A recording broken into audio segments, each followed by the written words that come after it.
Saturday, Israelis once again poured onto the streets to protest austerity measures and demonstrate against the government. On Monday, the Prime Minister decided to cancel some of the tax increases, but only after taking a major hit in the polls. The protest came at the end of a week of major economic announcements by Israeli Prime Minister Benjamin Netanyahu. It began last Tuesday when Finance Minister Yuval Steinitz announced austerity measures, such as a hike on value-added taxes and taxes on certain goods like cigarettes and alcohol, overnight. Then, at the Ministerial Finance Committee, Steinitz revealed a list of budget cuts Netanyahu's government intends to make to the Ministry of Housing, Interior, and even Defense in order to avoid Israel ending up like Greece and Spain. זה לא פשוט, זה לא קל, זה אפילו קשה. אבל זה לטובת אזרחי ישראל ומדינת ישראל.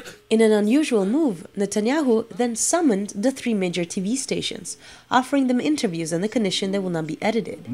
הכסף הגדול זה לא עם החרדים, התקציב שהלך לחרדים לא השתנה מממשלה לממשלה. הכסף להתנחלות הוא זניח. הכסף הגדול האמיתי זה מה שנתנו באמת, זה לבנות גדר פה, שבולמת את המסתננים. Yossi Yonah is a professor at the Ben-Gurion University. He was part of the experts team the social justice movement put together. This week, this team published a comprehensive report co-edited by Yonah called Another Way is Possible. The Netanyahu's government, over the last years, its philosophy was to decrease corporate laws, corporate taxes, and taxes on rich people. Now, the moment that now when we see the result actually of that, then when the expenditures were larger than the income, of course it has a crisis. And now that they have like this discrepancy, what would they do? They are refusing to increase corporate taxes and taxes on the rich people. At least they're refusing to exact from them the taxes that normal, or if you wish, developed countries do. And now they're threatening us with this crisis, and what it means as far as they're concerned, they've got to decrease the expenditures on social welfare and social services.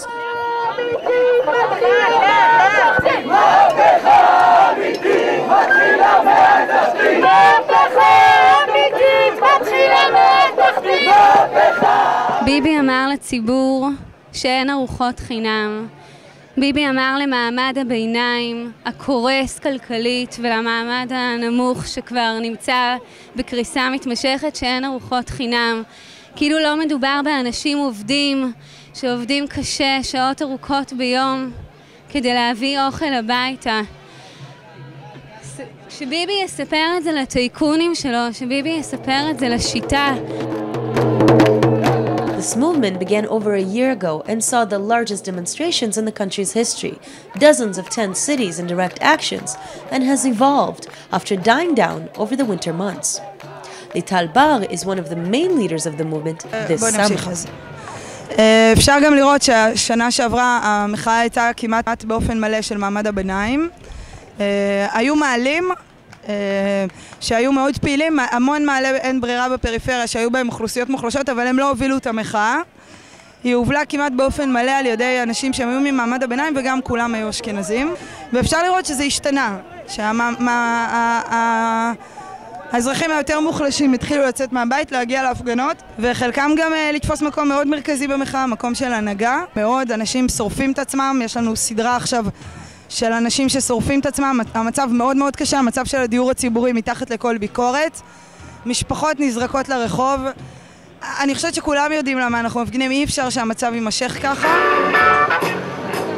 On July 14th, when the movement celebrated its one-year anniversary, a 54-year-old man named Moshe Silman set himself on fire. Shortly before doing so, he handed protesters a letter explaining his actions. In the letter, he wrote, I blame the state of Israel. I blame Bibi Netanyahu and Minister of Finance Yuval Steinitz, both scum, for the humiliation that disenfranchised citizens go through day in and day out. אין לי כסף לתרופות ולשכר דירה. ואין לי בכלל איך להתחיל את החודש. ואין לי בכלל איך להתחיל את החודש. אחרי ששילמתי מיליונים במיסים ועשיתי צבא. אחרי ששילמתי מיליונים במיסים ועשיתי צבא. אני לא אהיה חסר בית, לכן אני מוחה.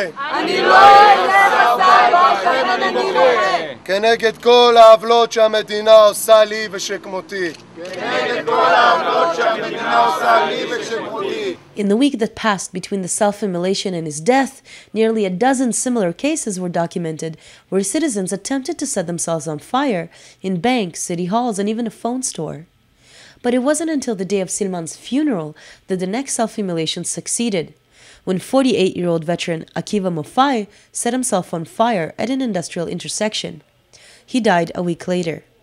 מי זה? זה עקיבא ששרף את עצמו למוות בגלל המצב הכלכלי שלו ובגלל המצב של המדינה הזאת. הוא מייצג את המהפכה, הוא בשבילי...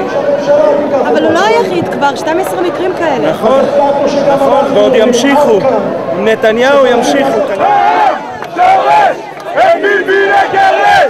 The government responded to such cases by setting up a special unit within the Social Security and welfare system for what it called extreme cases.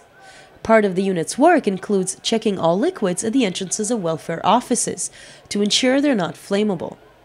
It also sent units with fire extinguishers to all demonstrations that took place since.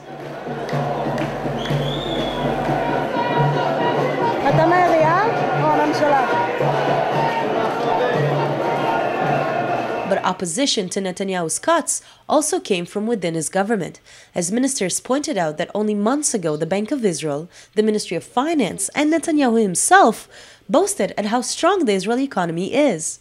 Israel up to now has done better than most of the OECD countries, indeed than most countries on the globe.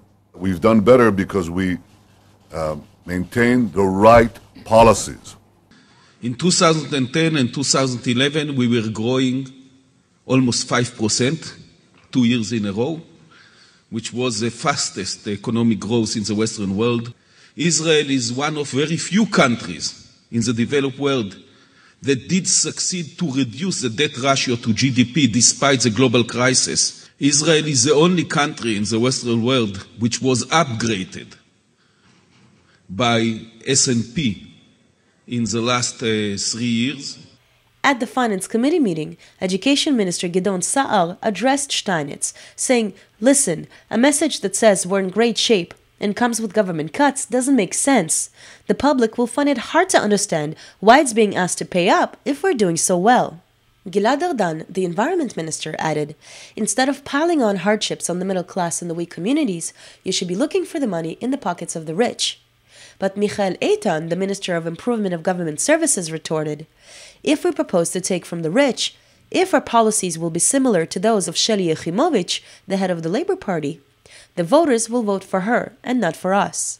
I think that they're using very cynical and manipulative language. Actually, they were afraid. They're a little bit panicked about what happened, in the streets of the last few weeks. Yes, that now two individuals have set fire to themselves and died, and many other people have tried to do so. So that might bring about some kind of instability. That might bring a real threat to the legitimacy of the government. So instead of rectifying this situation, instead of dealing with the causes why people, get so desperate and want to kill themselves in act of protest, instead of doing that, what do?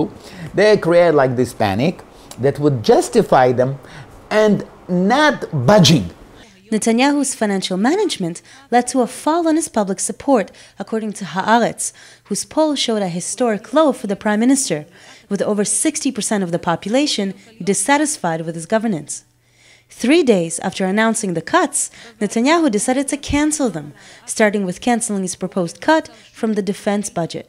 Then, on Monday, he also canceled the proposed increase in income taxes for those who earn less than $3,500 a month. The median salary in Israel is $1,400. In the Knesset vote on Tuesday, only 44 of 120 legislators voted on the cuts, with 28 for and 16 against.